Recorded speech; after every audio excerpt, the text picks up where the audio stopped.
When the world trembles and men's hearts fail for fear, Christ's voice still whispers, pray, not as a last resort, but as your lifeline. 1. Christ on the priority of prayer. Luke 18:1. Then he spoke a parable to them, that men always ought to pray and not lose heart. Matthew 6:6. But you, when you pray, go into your room, and when you have shut your door, pray to your Father who is in the secret place, and your Father who sees in secret will reward you openly. 2. Christ on end-time watchfulness in prayer.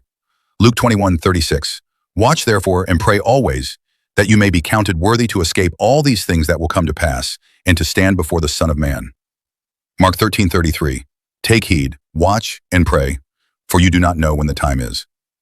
3. Christ on how to pray, the model prayer. Matthew 6:9-13. In this manner therefore pray, Our Father in heaven, hallowed be your name.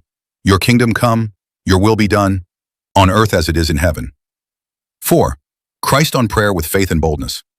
Mark 11:24. Therefore I say to you, whatever things you ask when you pray, believe that you receive them, and you will have them. John 14:13-14. And whatever you ask in my name, that I will do, that the Father may be glorified in the Son. If you ask anything in my name, I will do it. 5. Christ on humility and prayer. Luke 18:13-14. And the tax collector, standing afar off, would not so much as raise his eyes to heaven, but beat his breast, saying, God, be merciful to me, a sinner. I tell you, this man went down to his house justified rather than the other. 6. Christ's own prayer life, his example. Luke 5:16. So he himself often withdrew into the wilderness and prayed. Luke 6:12.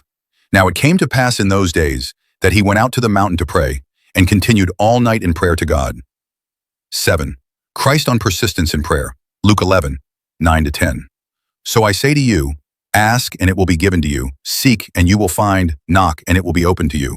For everyone who asks receives, and he who seeks finds, and to him who knocks it will be open. 8. Christ on prayer against temptation. Matthew 26:41. Watch and pray lest you enter into temptation. The spirit indeed is willing, but the flesh is weak. Final echo in this end time. Luke 18:8b. Nevertheless, when the Son of Man comes, will he really find faith on the earth? Closing exhortation. In these final days, prayer is not an option. It is the strategy of the wise, the breath of the watchful, the power of the pure, and the cry of the bride awaiting her bridegroom. Let Christ's words ignite your prayer altar, because he's still listening.